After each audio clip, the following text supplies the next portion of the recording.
Di TikTok tuh kalau gue scroll bro, iya kan? Kalau nggak KDM ya Cak Ji, iya kan? Pertanyaannya Cak, targetnya mau kemana sih? Di hearing di DPRD, dibilangkan dia bilang, backingannya saya Bu, kamu nuduh saya backing, ngebrak-ngebrak si ibu itu. Ini orang gila atau gimana gitu. Waduh kok masih ngotot terus gitu. Iya. Kalau nggak ngotot itu kan enak diajak ngotot. Ya akhirnya terus dilatih sudah. Berproses sekarang di Polda masih jalan terus. Sekarang masih ya? Masih di Polda terus. Dia kolektor ijazah ya? Kolektor ijazah. Atau dihilangkan oleh UGM? Cak, tapi kalau misalnya nih dari partai bilang udah jangan di lokal lah, langsung aja misalnya. Tingkat yang lebih tinggi lagi. Tingkat yang lebih tinggi. Surabaya kan juga cukup kental, dulu kan ada Pemuda Pancasila, ada Lanyala, Pak Lanyala, ada ya pasti kita ada GP Ansor, Banser kan kuat banget di Surabaya. Kalau di Surabaya sendiri tuh ada gesek-gesekan seperti itu nggak? Atau dari yang baru ini ya, Grip gitu-gitu ada kan? Grip sekarang. Disitulah belanja masalah. Sama ide konten itu. Betul itu.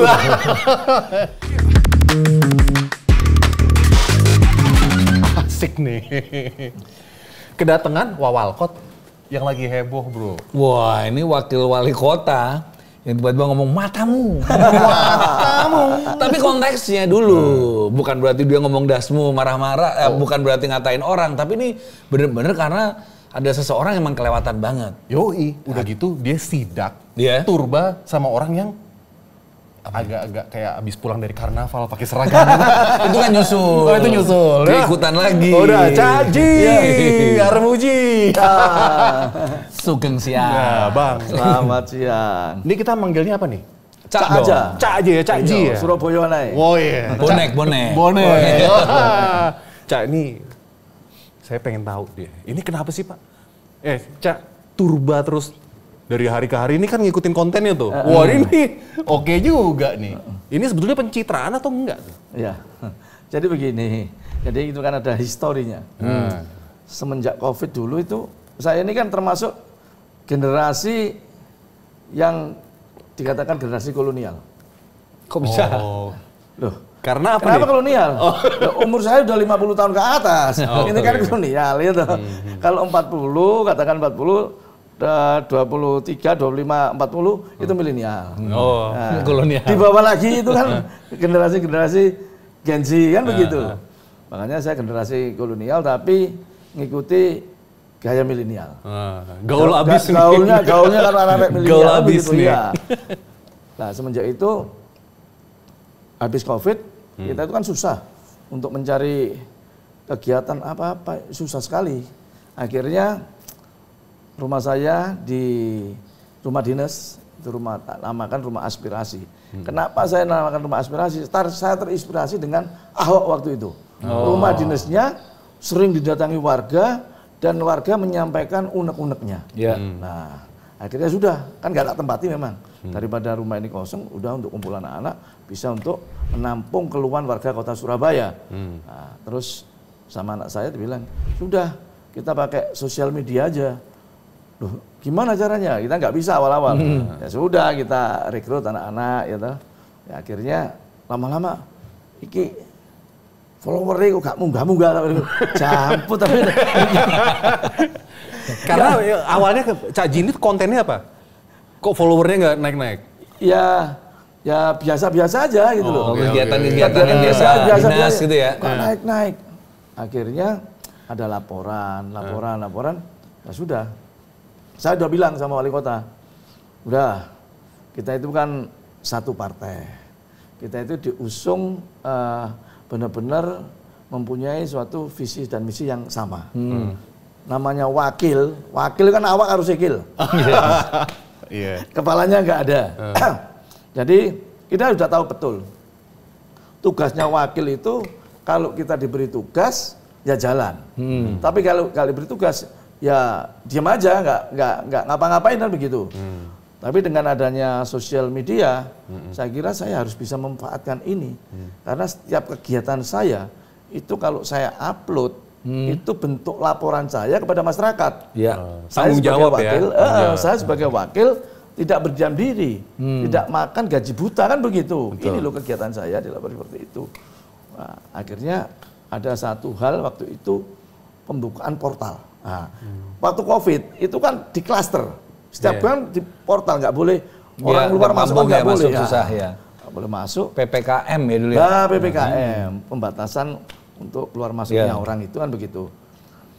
Sesudah itu selesai, warga itu kan terutama warga-warga yang di perumahan nggak mau dibuka. Sedangkan tetangganya sendiri orang kampung misalnya kan muternya jauh. Iya. Lapor ke tempat saya. Lapor, ya sudah, kita datang, kita ngomong. Ini yang laporan kamu sendiri apa warga satu kampung? Warga satu kampung, Pak. Benar warga, Pak. Kalau saya datang, satu kampung bisa keluar semua enggak? Keluar semua enggak? Keluar. Ya sudah, berarti kompak lo ya, satu kampung. Oke, saya datang. Kita temui RW-nya, Pak ini gimana Pak? Nah, rame, ribut, rame itu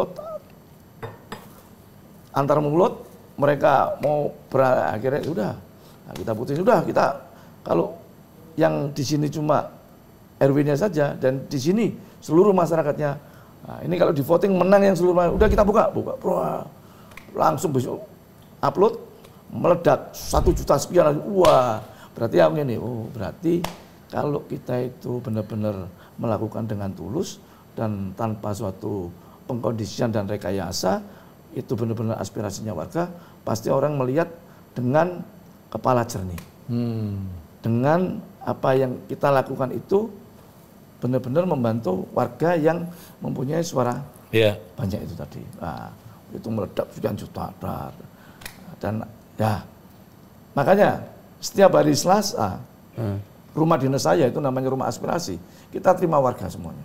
Banyak, halaman itu banyak. Satu hari itu bisa sampai 20 sampai 3 laporan.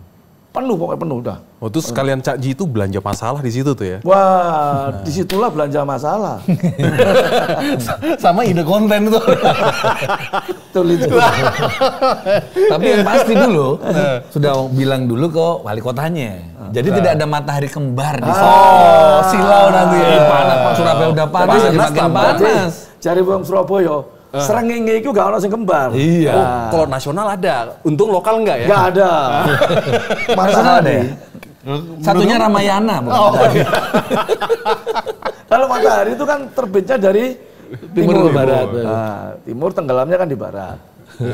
Saya bilang sama wali kota, sudahlah Pak Wali, karena sampai itu wali kota, kepala daerah, seluruh kebijakan sampai putusi.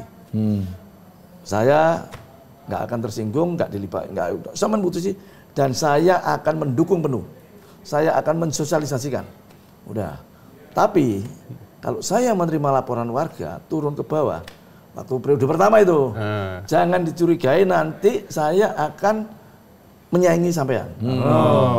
Tadi kita udah ACC nih ya. Istilahnya orang Surabaya itu dekek-dekekan, udah taruh di muka duluan. Nah, kan enak. Rame yang ngarep. Rame yang ngarep. Oke, setuju, clear. Sudah, jalan lah. Akhirnya, jadi nggak ada saling mencurigai. Tidak ada dusta di antara kita. Pada saat periode pertama kan sudah. Oke, ya udah. Ya, benar.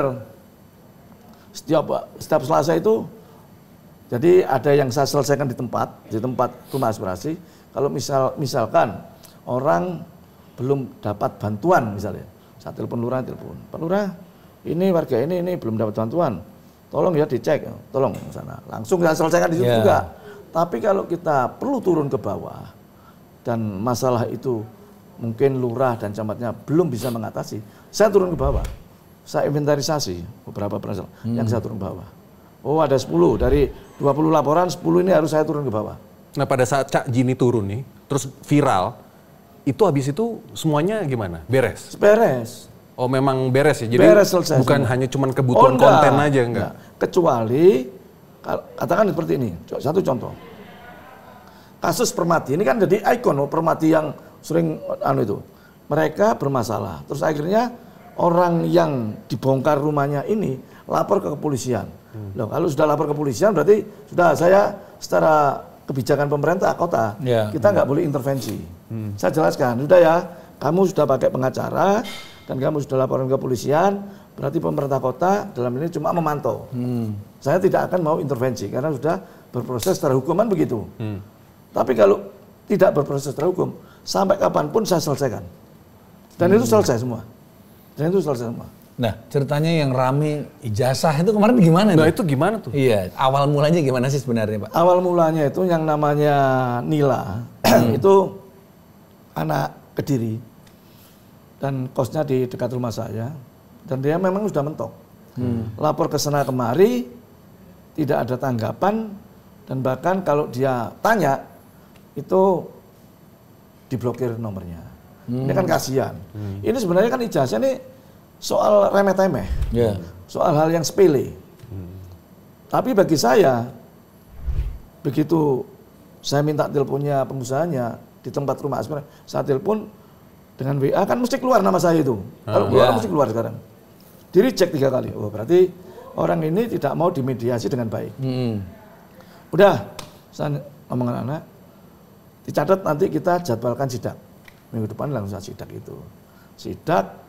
Dia tak suruh berangkat duluan, dia ngomong tadi ada apa itu, anunya terbuka, ordennya, atau ada orang, terus tapi kita nggak dibukakan. Akhirnya saya telepon, pakai nomor ajudan. Di depan situ ya? Di depan situ, di depan gudangnya situ. Telepon diangkat sama yang lagi, oh, saya mau sidak Pak, ini mau mediasi. Oh nggak bisa, ini, dimatikan udah. Telepon lagi, yang perempuan, si Diana itu tadi. Ujung-ujungnya, jadi saya nggak kurang akal, saya speaker supaya ini nggak dibilang bohong kan didengar semua. Itu loh saya speaker ya nggak kurang akal, speaker juga itu loh. Speaker kan siapa ini? Saya Armuji, Bu, wakil wali kota siapa? Saya nggak kenal dari. Ini loh orang-orang mau apa? Ini ya mantan karyawan ibu ijazahnya ditahan. Saya nggak tahu itu masalah itu. Ini siapa lagi tuh? Saya itu wakil wali kota Bu. Enggak, kamu penipu matamu itu. Itulah. Itu saya itu spontan, matamu itulah. Akhirnya dia terus dimatikan, udah dimatikan. Terus saya ngomong, ya jadi saya di depan gudang dia mereka ngomong, ini gudangnya selalu tertutup macam-macam. Saya bilang kemungkinan. Nah, saya kan sudah pakai bahasa kemungkinan. Patut diduga lah. Biar nggak nuduh. Biar nggak nuduh. Bahasa wartawan kan begitu. Patut diduga bahwa di dalam ini ada penyimpanan narkoba aja bilang. Akhirnya, wah sudah. Saya bilang sama anak, Pak ini yang matamu diri, jangan lepas aja semua udah. Yang di bilang narkoba, lepas aja semua biar aja. Udah nggak usah diedit semua biar tahu semua. Kita natural aja. Wah akhirnya viral dia. Wah itu, ya sudah. Dia ngomong katanya, netizen kan banyak bisa melacak semuanya. Iya. Oh ini dilacak. Nyambungin itu. Foto-fotonya bisa dihapus. Iya, keluar semua. Itu kejadian itu Cak Ji dilaporin polisi dong itu kan? Belum ya? Belum. Oh belum. Pas saya di Jakarta, saya dilaporin polisi. Anak-anak yang, Pak dilaporin, oh nggak apa-apa. Saya di hotel bikin video lagi, tantang lagi, konten lagi di situ. Udah, silakan. Yang difitnah, yang dicemarkan, saya dikatakan penipu, masa nggak tahu saya gitu. Udah berlanjut lagi itu. Itu. Akhirnya, udah. Dia ditanya wartawan, ngelak lagi, omongnya molak-malik. Ya sudah, akhirnya hari Minggu itu. Saya bilang sama teman-teman, oh dukungan sudah banyak itu. Panjibar, seluruh pengacara banyak, hampir 100 baik ke rumah itu. Bilang sama saya, nanti kita laporin balik bareng-bareng ke Polda Jatim. Nah, gitu. Wah itu, orang-orang Madura, orang-orang pada dukung semua. Di demo sendiri di gudangnya itu. Di demo. Akhirnya dia melalui teman saya, Cak, iki wonge ngerasa bersalah njaluk sepuro. Loh, lak mau minta maaf, aku nggak mau di tempat terkenal, datang ke tempat saya. Datang ke tempat saya. Dan nanti ada wartawan. Ya resiko kalau ada wartawan. Itu kan resiko, biar tahu semuanya nanti. Oh dia mau diem-diem gitu ya? Mau diem-diem. Tak mau besek. Oh, monggo. Ini sebelum ada ini ya, wakil ini kan Menteri belum. Belum. Oke, lanjut. Habis gitu, dia datang, gitu. Itu ngumpul, pengacara ngumpul semua, udah mau berangkat. Kedatangan dia, ya sudah, kalau dia minta maaf, ngakui kesalahannya ya kita maafkan. Mumpung ini masih suasananya itu kan Lebaran. Lebaran ya. Ya udah, di live aja, di live apa pembicaraannya semua terekam di situ. Akhirnya udah, dia minta maaf, mau mencabut laporannya. Malam itu juga dicabut laporannya, diserahkan ke saya laporannya. Udah, saya cabut. Oh ya udah, terima kasih. Tapi kan ini di luar masih pusing semua. Ijazah kan belum kembali nih. Iya. Ijazah belum kembali. Kan, intinya kan ijazah harus kembali kan begitu. Nah, besoknya saya ditelepon sama Kementerian Tenaga Kerja. Terus disambungkan ke Wamen. Nah, Cak, gimana masalah ijazah? Belum, masih ditahan. Terus orangnya gimana? Ya tetap nggak mau ngakui kalau dia nahan ijazah. Ya sudah, saya besok ke Surabaya. Oke, saya temani nanti. Gitu. Saya temani lah. Saya temani, saya jemput, saya temani. Ayo kita langsung lokasi. Lokasi nggak dibukakan, yang pintu besar nggak dibukakan. Sama Wamen juga dibukakan. Kita akhirnya itu Wamen kaget nggak? Kaget aduh. Dia jadi lagi. Iya bilang. Ini teko nggak dibuka nomor ini kurang ajar, campur orang. Akhirnya lewat pintu yang samping dibukain. Udah, ini Wamen orangnya ngomong-ngomong, tetap ngotot terus nggak mau lah. Akhirnya terjadi dialog sama Wamen, dikatakan biadab itu, Wamen ngomong itu udah. Itu ada cuplikan tuh, Cak, yang dia Wamen sampai ngebrak meja dan. Iya ngebrak meja itu. Cak Ji kayaknya juga kaget juga nih Wamen. Itu karena apa tuh? Dibilangi. Dia ngotot bahwa yang Vero sebelahnya itu kan saudaranya. Veronica itu ya? Veronica itu. Dibilang sudah resign. Begitu digeledah di sebelah, ada di ruang sebelah. Oh, ngapain ini dia? Loh, kerja di ruang sebelah. Ternyata ketahuan dibawa ke situ si Vero. Lah ini kok katanya resign, ini masih ada. Ini lagi main alasannya. Itu Wamen ngamuk. Ini tempat kerja apa tempat main, nanti gobrak rumah. Ini tempat kerja apa tempat main? Tempat kameramen. Iya kan udah kayak playgroup. Itu. Akhirnya ngamuk juga. Wah. Sudah akhirnya udah kita prosesnya kepolisian. Itu sampai marah-marah pun juga nggak mau ijazahnya. Nggak mau ngaku. Jangan, itu kemana, Cak? Ijazahnya? Ijazahnya itu kemana? Menurut mantan atau dulu yang pernah bekerja di situ sebagai apa itu yang biasa nerima pekerja-pekerja itu ya, HRD ya. Itu disimpan. Setelah dikumpulkan di situ dikasih Vero itu disimpan sama Vero itu. Ya di ruang itu katanya, itu di lemari itu. Padahal kan ada petugas, ada polisi kan Cak Ji juga. Ada, semua ada. Tetap nggak mau juga? Nggak mau ngaku juga. Sampai terakhir kemarin, saya kan ditelepon sama yang namanya Nila itu. Kebetulan lagi ketemannya di daerah sana. Malam, hari Rabu, tanggal berapa itu bilang polis lainnya buka. Polis lain buka, polis lainnya buka ini. Loh kenapa? Ya nggak mungkin kena angin, Mbak. Oh enggak. Gemboknya kelihatannya kok yang di luar nggak ada. Nah, curiga. Terus besoknya ke situ lagi. Ke situ lagi, sore juga ketemu suaminya mau jemput istrinya. Begitu ditanya, lari nih, tambah curiga. Akhirnya dia disanggong di depan.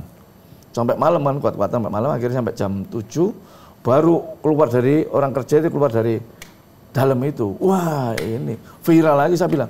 Jangan sampai kamu nggak punya data, harus di video kan. Wah langsung itu viral lagi. Ternyata dia masih mau melanggar lagi. Wah itu yang bikin heboh lagi. Tapi sekarang udah sama Wali sudah dirantai udah dirantai, digembok, udah aman udah. Iya. Kok berani banget? Menurut Cak tuh backingannya jangan-jangan ada backingan. Waktu di hearing di DPRD, dibilangin kan, dia bilang backingannya saya, Bu, kamu nuduh saya backing, ngebrak-ngebrak si ibu itu. Ini orang gila atau gimana gitu. Waduh kok masih ngotot terus gitu. Iya. Kalau nggak ngotot itu kan enak diajak ngotot. Ya akhirnya terus dilatih sudah. Berproses sekarang di Polda masih jalan terus. Sekarang masih ya? Masih di Polda terus. Dia kolektor ijazah ya? Kolektor ijazah. Atau dihilangkan oleh UGM? Ini lokal. Oh iya. ITS. Oh, ITS. Oh, berarti ternyata itu nggak cuma si Mbak Nila ini aja, tapi banyak juga pegawai-pegawainya memang ijazahnya ditahan mereka. Semuanya ijazahnya ditahan, ada sekitar 40 orang. Yang sudah resign loh, ya kan maksud. Kecuali dibalikan dong ya. Kecuali masih kerja di situ. Yes. Ini sudah resign, kan sudah nggak ada tanggungan. Iya. Dan mereka nggak ada tanggungan semua di situ. Mereka susah dong untuk kerja lagi, cari kerja lagi. Kalau ada tanggungan utang piutang, bolehlah ditahan. Ini nggak ada tanggungan sama sekali. Ini kan masalah kemanusiaan, bro. Iya. Kolektor ijazah orang. Kolektor ijazahnya. Tapi dikawal dong, Cak Ji ya. Itu Pak dikawal terus. Iya, kasihan kan kerja iya, kayak dikawal gitu. terus. Iya. Makanya biar nanti dari Polda biar memberikan efek jerah lah sama mereka. Ini ada lagi nih, gue ngeliat di konten ini. Ini gue penggemar dia nih. Ini kok turbanya, kenapa tuh Cak? Kayaknya ada ibu-ibu ya, yang terakhir tuh disamperin gitu ya. Dia ngomong loh, ini demonya dibayar nggak atau apa? Itu bisa ceritain nggak Cak? Jadi gini, itu udah lama orang tuh DM ke saya. Cak, wilayah daerah saya ini tercemar adanya tempat peleburan emas. Oke. Itu ya sudah. Itu ilegal apa legal? Ilegal. Karena izinnya itu untuk pencucian sarang burung walet. Izinnya. Sama untuk tempat apa gitu ya. Tadi bukan untuk emas ini ya. Emas, bukan untuk peleburan emas, enggak.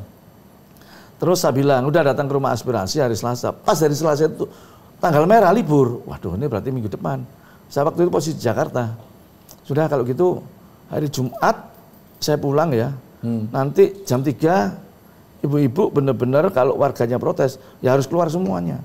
Saya nggak mau cuma terima telepon nanti yang protes cuma orang satu tetangganya. Ini kan berarti justru dari pertanyaan ini Pak Armuji datang ke sini cuma belain orang satu. Enggak, akhirnya benar-benar saya begitu datang loh ibu-ibu yang demo semua. Loh, saya samperin, Bu, ini demonya bayar nggak ya? Enggak, Pak. Kayak sembako nggak? Kayak sembako nggak? Enggak, dari gitu. Akhirnya ya sudah, kita masuk aja dah. Masuk. Dan memang perusahaan itu memang harusnya kalau punya usaha, itu kan baik dengan lingkungan sekitarnya. Minimal memberi CSR, ya toh. Atau paling tidak rekrutmen pegawai karyawan yang di sana itu tetangga kanan kiri. Ini sama sekali nggak ada. Dan ini sudah tahunan. Makanya warganya jengkel. Cuma diberi imbas limbahnya ya. Limbah itu aja. Merkuri bahaya loh itu, Pak. Iya. Kan baunya nggak enak itu. Itu akhirnya ya sudah kita kalau nggak ada izinnya, ya normalnya ini sementara harus ditutup. Tutuplah udah. Nah ini kita ngomong-ngomong Surabaya ya. Ini selalu punya pemimpin daerah yang dekat dengan rakyatnya dan tegas banget tuh. Dulu kita ada Bu Risma. Bu Risma ngamuk-ngamuk kan dulu kan. Pernah ngamuk-ngamuk tamannya dirusak, ada acara itu perusahaan es krim suruh ganti rugi. Tapi lo nggak trauma? Apa? Ada yang masuk gorong-gorong? Itu kan beda. Itu dekat dengan gorong-gorong. Bukan dekat dengan rakyat. Itu dekat dengan gorong-gorong. Ini dengan rakyat dong. Nemuin rakyat, jangan nemuin gorong-gorong. Nggak setting-settingan. Nggak ada di setting-settingan. Beda. Bu Risma ya kan. Sekarang ada Cak Ji nih. Ini emang karakter masyarakat Surabaya emang butuh pemimpin yang seperti itu atau gimana sebenarnya? Terobos atau gimana tuh? Jadi begini, ya toh, kita itu sudah biasa. Kita itu wong Surabaya ngomong wong embongan. Orang jalan. Anak jalanan. Okay. Anak jalanan itu kan ibaratnya kayak Coca-Cola. Kapan saja, di mana saja kita bisa menyesuaikan kan begitu. Ya toh? Nah, karena pabriknya ada di sana. Makanya kita seperti itu. Ya. Saya sejak awal dulu ya toh, semenjak anggota DPRD tahun 90, memang kita sering datang berkomunikasi dengan masyarakat ke lapangan. Itu hal yang sering kita lakukan. Yeah. Justru saya kalau duduk di kantor itu nggak kerasan. Artinya apa? Artinya kita itu dari orang lapangan terus di kantoran. Kalau orang PNS itu kan serius. Was. Ya. Kita kan enggak. Kita belum ngobrol seperti ini, ngomong sana, ngomong sini. Akhirnya timbul suatu gagasan, timbul suatu hal-hal yang perlu kita selesaikan. Ini kan dari obrolan-obrolan seperti ini. Nah, dari situlah saya mengadopsi bahwa oh rakyat itu perlu diajak ngomong. Ya. Perlu diajak bicara, masyarakat perlu diajak didengarkan. Bicara. Perlu didengarkan. Karena apa? Ya memang ada yang sebagian besar waktu kita turun ke bawah belum tentu juga hari itu juga selesai. Tetapi bagi saya kehadiran saya ke sana 50% ini sudah mengobati, melegakan mereka di mana mereka itu diperhatikan. 50% sudah menyelesaikan masalah. Wakil Masalahnya negara apa? hadir kan? Iya. Masalahnya kita hadir di sana. Jadi kita mengorangkan dan kita menganggap masalah yang tembre, masalah yang remeh-temeh, kita mau hadir, itu mereka sudah senang. Sudah senang mereka itu. Loh, ternyata diperhatikan sama wakil wali kotanya. Ya, ya. Padahal mereka sebenarnya kalau diselesaikan secara serius di tingkat kelurahan, kecamatan itu selesai. Ya harusnya bisa ya. Harusnya bisa. Tapi kan menganggap kadang-kala kan kita tahu sendiri, iki sih dijanji no. Ini yang nanti dulu macam-macam lah. Tapi kita hadir di sana benar-benar mencarikan solusi. Tapi kalau itu benar-benar pelik dan bermasalah dengan hukum, tapi paling tidak kehadiran kita itu sudah mengobati rasa rindu mereka, di mana kehadiran seorang pemimpin sudah memperhatikan hal yang remeh-temeh itu tadi. Ya. Oh karena beda ya, kalau misalnya nih Pemkot Surabaya itu nggak mau bikin pelaporan secara online seperti kayak di Jakarta itu kan ada Jaki bro, ya kan jadi misalnya di foto itu kan langsung gitu. Ya, Kalau menurut Cak Ji gimana? Ada, kita juga ada laporan online. Jadi telepon 121. Tapi kan laporannya itu macam-macam banyaknya. Macam-macam laporannya.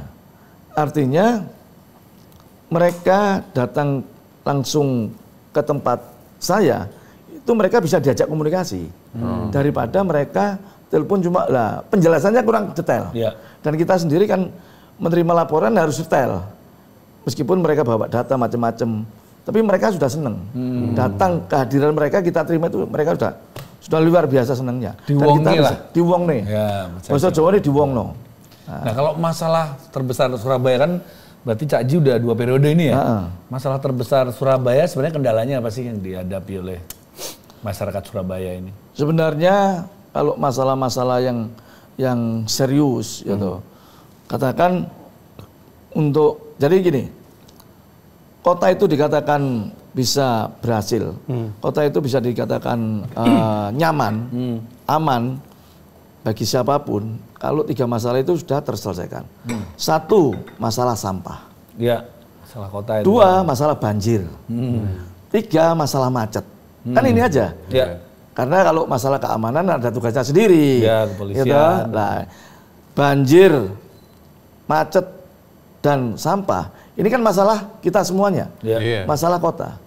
Masalah sampah kita sudah bisa menangani dengan baik. Ada yang namanya pabrik sampah yang menghasilkan listrik. Kita punya. Di Indonesia lainnya belum ya. Yang sudah berhasil ini. Masalah macet. Kita sudah banyak mempunyai jalur-jalur jalan baru maupun kita sudah menggunakan angkutan transportasi umum. Ya. Kita punya Surabaya Bis, kita punya Wirawiri. Wirawiri ini yang masuk ke kampung-kampung. Angkot ya. Angkot. Kalau angkot dulu kan orang gitu keluar. kan, ya. Enggak, ini masuk yang langsung masuk di perumahan-perumahan. Jadi istilahnya kayak ya jemput masuk. Mobil gitu ya? Mobil. Terus bayarnya apa? Pakai apa? Bayar ya pakai. Tapi yang usia lansia ini digratiskan. Ya kayak Jakarta ada Jaklingko gitu loh. Itu digratiskan. Gitu. Terus masalah banjir. Banjir kita sudah kemarin kita titik-titik banjir kita sudah membangun yang namanya Bokavet. Bokavet itu saluran yang besar yang menghubungkan langsung ke sungai besar dan langsung ke laut kan begitu. Dan banjir sudah alhamdulillah sudah mulai nggak kayak Jakarta lah. Yeah. Kita sudah paling kalau ada genangan air 3 jam sudah hilang, nggak sampai nginep lah. Ini sudah selesai. Artinya tinggal sekarang itu kita melakukan untuk infrastruktur, tambahan-tambahan infrastruktur, rumah sakit. Jadi setiap wilayah, Surabaya ada wilayah utara, selatan, timur, barat. Ini kita beri rumah sakit, pelayanan untuk kemasyarakatan. Ini sudah kita mulai rencanakan seperti itu. Nah, hal-hal semacam itu, makanya Surabaya dikatakan kota metropolis, kota terbesar tingkat 2 seluruh Indonesia loh ya. Iya. Karena tingkat 1 ini Jakarta. Jakarta. Ini wali kotanya PL. Nggak dipilih sama rakyat loh wali kota Jakarta ini. Iya, betul. Artinya pembantu gubernur. Iya. Tapi kalau Surabaya wali kota ini dipilih. Artinya otonomi daerah penuh. Penuh. Kan begitu. Ini yang membedakan. Makanya saya bilang Surabaya ini daerah tingkat 2 nomor 1 di Indonesia. Makanya sering turun kan juga menjaga dapil ya. Betul. Iya.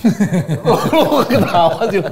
Cak, tapi kan ini memang berkaryanya sebagai wakil wali kota, sebagai pejabat ya, sebagai pemimpin memang melayani masyarakat. Iya, Cak Ji tuh merasa nggak sih? Karena dekat sama media sosial terus akhirnya populer. Lebih populer dari wali kotanya sekarang bahkan. Di TikTok tuh kalau gue scroll bro, iya kan, kalau nggak KDM ya Cak Ji. Iya kan? Pertanyaannya Cak, targetnya mau kemana sih? Saya itu tidak punya target, tapi yang namanya suatu keinginan ada. Ya boleh dong, Iya, namanya ada. politisi lah, wajar dong itu kan. Iya dah. Jadi kemarin itu mulai periode pertama kita sudah komitmen sama wali kota, kita tetap bergandengan sampai periode kedua. Dan tentunya memang kalau memang itu diizinkan ya kita tetap tinggal di Surabaya. Artinya kelanjutan kesinambungan Surabaya ini harus tetap untuk terus. Mulai zamannya Pak Bambang Deha. Jadi saya mengibaratkan Pak Bambang Deha itu yang membangun pondasi. Bu Risma itu yang membangun struktur bangunannya. Ya tahu sudah teratas. Kita bersama Pak Erik ini tinggal menghiasi, mengisi rumahnya, interiornya, estetikanya, gimana seperti nanti menjadi kota dunia kan begitu. Nah setelah Pak Eri maunya? Ya kalau memang nanti partai memberikan satu rekomendasi, ya kita siap. Kalau partai kalau kita kan harus tunduk pada instruksi partai. Kalau partai tidak mengendaki dan itu memang kan semua ini sekarang ada parameternya yang namanya survei kan begitu. Kalau surveinya jelek ya ngapain nih? Kita nggak perlu ngoyo kan begitu. Saya orang nggak perlu ngoyo. Nah, menurut Pak Cak Ji nih surveinya gimana kira-kira kalau kayak gini nih? Kalau kemarin kita yang kemarin ya yang juga terjadi. Elektabilitas saya untuk wakil wali kota ya, kita ngomong wali kota, itu 87 elektabilitas. Popularitasnya kemarin 96. Wow. Modal kan? Sama, jadi Pak Wali juga segitu, hampir sama. Pak Wali juga segitu, untuk kategori wali kota ya, kategori wali kota. Itu sama. Makanya saya mengimbau kepada teman-teman yang namanya wakil, awak arsikil, nggak usah terlalu baperan, nggak usah terlalu diambil perasaan dengan kepala daerahnya. Jadi semuanya itu biar berjalan secara natural. Sak madione. Sak madione. Kamu sebagai wakil harus juga banyak inovasi, jangan melangkai kewenangan wali kota. Ya kayak tadi itu sekarang kan yang di bawah-bawah aja lah, yang nggak disentuh itu memang bukan kebijakan wali kota. Wali kota kan kebijakannya besar. Ini. Cak Ji malam ini. Yang di bawah yang kesibukan sendiri aja. Popularitasnya itu cuma kalah sama Bruno Moreira, sama Malik Rizaldi, sama pemain Persebaya.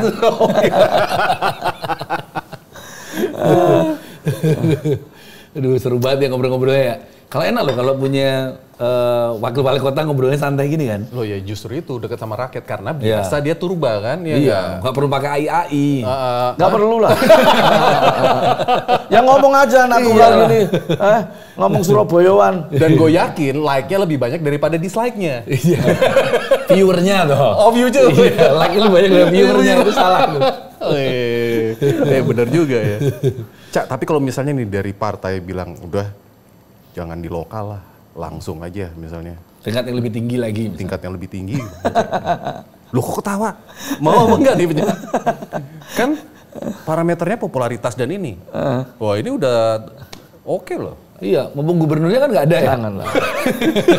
Pak Erik ada tapi nggak kelihatan. Kita tetap dorong yang muda. Saya ini kan generasi kolonial, ya toh, kita tahu diri lah. Jadi kita memberikan suatu kesempatan, terutama sesama teman. Pak Erik itu juga sangat bagus, Ya. visi misinya cukup bagus. Kalau ditarungkan di tingkat gubernur, tidak ada yang incumbent. Saya yakin Pak Eri masih ya? oke. Oh, bertahap, Oke lah. gantian dulu dong, Oke. naik dulu. Oke, pasti oke Pak Erik. Saya yakin itu, gitu loh. Artinya saya sudah ngomong sama Pak Erik. Jawa Timur, Surabaya ini kan ibu kota provinsi. Semua informasi, semua aktivitas, katakan jarum jatuh pun, itu kalau terdengar media akan meledak. Artinya ya di Surabaya lah sebagai ibu kota provinsi, itu orang akan bisa melihat dan sebagai barometer.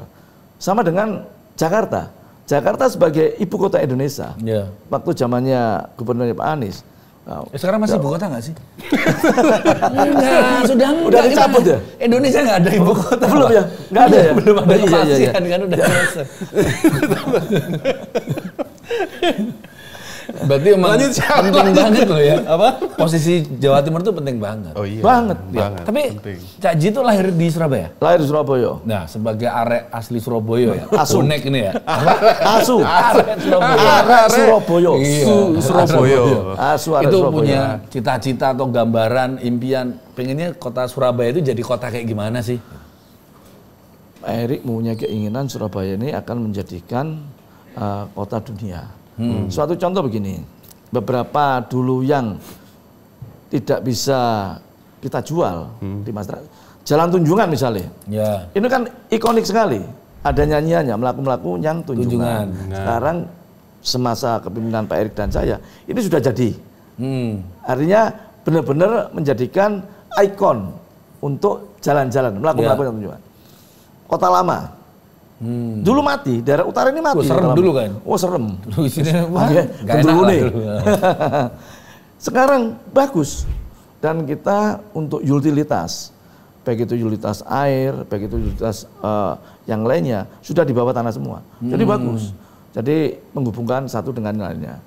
Nah, nanti yang lainnya itu terintegrasi semua seperti itu. Ya. Itu yang diinginkan visi misi kepala daerah Pak Erik dan saya, supaya benar-benar nantinya ini setelah periodisasi saya ini selesai, ini bisa membuahkan suatu hasil yang menjadi ikon-ikon di masa mendatang. Ya, tapi ini jujur ya, dari kota-kota besar lainnya kayak di Indonesia banyak ada Medan, Ya. ada Palembang, Makassar. Gitu. Surabaya itu kota yang menyenangkan loh. Kotanya kota pantai kan pinggir pelabuhan, tapi nggak Ya. sepanas Medan gitu loh. Medan tuh ya kota begitu ya. Nggak tahu lah, nggak pernah ada pembangunan kayaknya ke Medan. Saya bertahun-tahun ke Medan ini gini aja sih kota gitu. Bandung Surabaya tuh juga kelihatan sama loh. gitu. Apa? Bandung juga jalannya dari dulu ya itu Ya, itu aja. Itu aja. Jalan Nggak ada Danbus itu perkembangan. masih Iya, itu aja. Ya tetap itu nggak ada. Iya, nggak ada. Kalau Surabaya itu kan berarti percantik, Wah. tuh, banyak tanaman, lebih adem, kotanya lebih rapi gitu loh. Heeh. Dulu itu kan kayak daerah-daerah mati yang serem-serem dari daerah kota tua itu dulu wah, aduh, nggak enak lah. Nah, ini Semalam lewat situ tuh beda. Prioritasnya nanti kalau misalnya mau jadi wali kota Surabaya gimana tuh? Awal nanti nih. Ya Next term-nya gimana? ya kita harus tetap menumbuh kembangkan dan mengikuti perkembangan kota-kota dunia seperti apa, yaitu harus terintegrasi dan kita tidak boleh ketinggalan. Karena bangunnya ini mulai bawah sudah benar-benar tertata. Ini yang perlu kita selesaikan. Iya, apalagi yang mau di-highlight sama Cak Ji nih. Karena kan kita kan tinggal di Jakarta ya nggak? Kita kan nggak tahu banget nih Surabaya gimana kan. Nah kalau Cak Ji kan, wah ini seharusnya kalau misalnya gue jadi wali kota tuh begini. Atau kalau nanti nextnya mau jadi gubernur gini. Nanti dulu ini posisi masih wakil wali kota. Kita itu kan awak harus sekil. Awak harus sekil itu tidak boleh melampaui yang namanya wali kotanya. Ya. Iya. Saya kan udah bilang sejak awal, seluruh kebijakan apa yang dilakukan wali kota dan itu benar-benar bisa bermanfaat untuk masyarakat kota Surabaya, ya harus kita dukung, ya harus kita support. Ya, ya. Ini yang harus kita pahami bersama. Iya. Ojo salip-salipan enggak.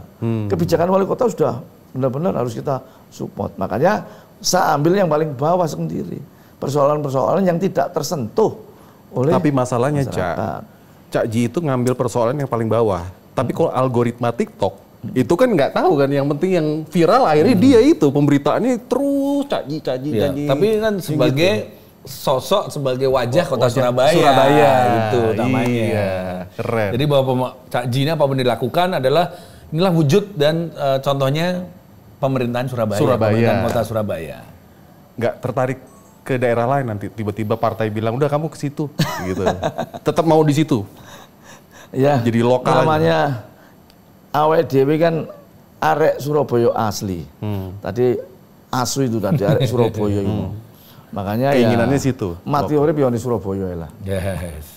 Itu yang harus benar-benar ya kita biar punya suatu kenangan tersendiri untuk Surabaya nanti itu, karena gini loh, saya mengikuti kota Surabaya semenjak 99. Saya dulu anggota DPR, ketua DPR itu tahun 99 sudah menjadi ketua DPRD kota Surabaya. Awal reformasi pertama sampai sekarang. Jadi tahu perkembangan Surabaya. Surabaya dulu pernah yang namanya TPA Surabaya di Keputih itu diblokir sama masyarakat dan tidak semua truk tidak boleh lewat situ. Surabaya banjir sampah kayak Bandung kayak itu. Pernah itu. Saya ngikuti terus. Makanya semua persoalan itu lambat laun sudah terselesaikan. Sudah ada tempatnya dan sudah ada solusinya. Makanya saya tahu persis. Mulai tahun 99 sampai 2025 ini. Dan itu tidak terputus, ngikuti terus persoalan-persoalan itu. Ya, dengan pertumbuhan masyarakat yang semakin banyak juga kan. Pertumbuhan masyarakat yang semakin banyak, ya toh. Terus masyarakatnya juga berbagai macam dari daerah-daerah lain juga datang ke Surabaya. Mereka merasa aman, mereka merasa nyaman, dan semuanya bisa kita komunikasikan, kita sinkronisasi. Itu yang paling senang. Oke. Apaan tuh? Nggak bisa baca gue pakai kacamata. Oh, apa tuh? Kenapa?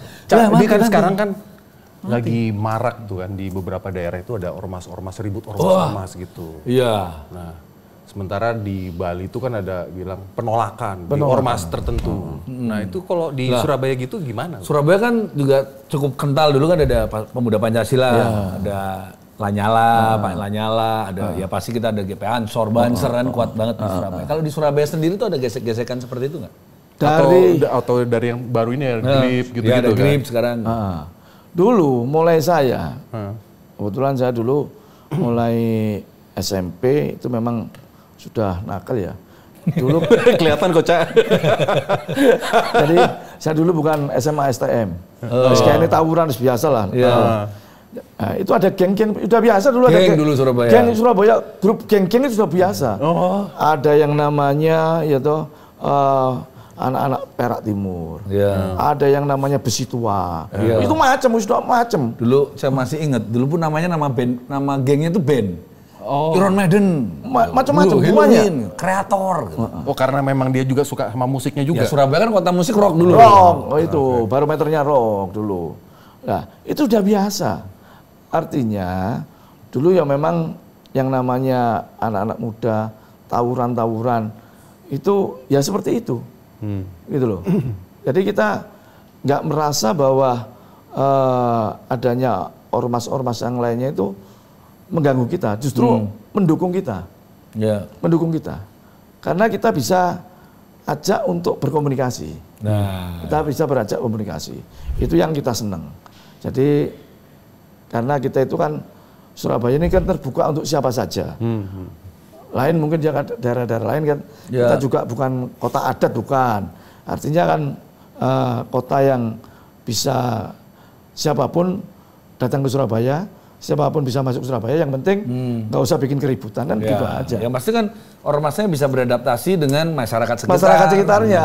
Dan juga bisa mengikuti aturan-aturan yang berlaku di situ. Mau mendukung pemerintahan. Itu aja sih yang penting tuh itu ya. Itu yang penting mau mendukung pemerintahan, udah kita bisa bersama-sama untuk membangun Surabaya. Oh iya, kayak dulu kan Surabaya itu identik dengan bonek ya namanya, bonek nekat. Dulu kan rusuh, nggak pernah mau beli tiket gitu. Dalam beberapa tahun terakhir itu kan udah berubah. Penggemarnya Persebaya itu dulu ya. Sekarang udah mulai berubah. Sudah berubah total. Sangat berubah. Sekarang ganteng-ganteng wangi-wangi lah. Ya nggak sewangi-wangi itu. Iya. Udah nonton beli tiket, datang juga terorganisir. Dulu kan rusuh semua ya. Iya, dulu nggak ada yang organisir. Ya. Nah, waktu kayak dulu misalkan Persebaya final sama Persija di Senayan kan begitu ya. Ribut di Manggarai. Ribut. Jadi namanya bonek. Orang naik kereta nggak bayar gadol, gitu. kereta gitu nggak bayar gitu, pulang nggak mau makan nggak ada, akhirnya kan ribut warung-warung di operasi jarah semua. Sekarang enggak. Kalau mau berangkat, bayar, dikoordinir dan mau dengan aturan korlapnya. Ya. Kemarin waktu di Surabaya pun kan tertib. Ya. Di Jakarta, waktu Jakarta kemarin tertib. Ya. Waktu Jack Mania ke Surabaya tertib. juga. Kita sama-sama welcome-nya. Gitu. Seneng itu, cuman teman-teman. Kendalanya kan GBT itu kan deket tambak-tambak ya. Karena bau sampah. Oh. Karena deket TPA Pak ya? Ya. Nggak terlalu jauh ya? Tapi kalau ada event, Iya. itu kita tutup, kita semprot juga nggak bau. Ya. Jadi yang Nanti namanya ada solusinya ya Pak ya? sampah bau stroberi. Itu dulu mengeluhnya dulu kita waktu GBT. Iya. Wah dekat sampah, apalagi kan kena angin kan, wah baunya. Tapi ya ada solusinya sekarang. Salah satu stadion terbaik loh. Baik. Yang paling bagus. Untuk Piala Dunia kita pakai terus. Iya. Karena nggak pernah dipakai konser. Karena pengelolanya bilang emang nggak boleh dari pihak Dispora Surabaya itu nggak memperbolehkan untuk konser. Kalau konser di lapangan yang lama, Gelora 10 November. 10 November. Boleh, 10 November. Pertanyaan terakhir nih. Yuk. Cak. Kedepannya gimana nanti nih Surabaya? Insya Allah sekalian menutup. Nah, insya Allah Surabaya di bawah kepemimpinan Pak Eri Armuji akan lebih baik lagi, lebih maju lagi, dan saya kira inilah hal yang perlu kita sampaikan kepada masyarakat Surabaya maupun kepada Indonesia umumnya, karena pemikiran-pemikiran kita satukan benar-benar wujudnya itu untuk kebaikan dan kemanfaatan warga kota Surabaya. Ya, dan untuk warga Surabaya yang ingin memberikan aspirasinya, setiap Selasa ya? Setiap Selasa datang ke rumah aspirasi, jam 8 sampai selesai. Mantap. Thank you, Cak. Oke, terima kasih. Ciao. Ciao. Matur nuwun. Ayo.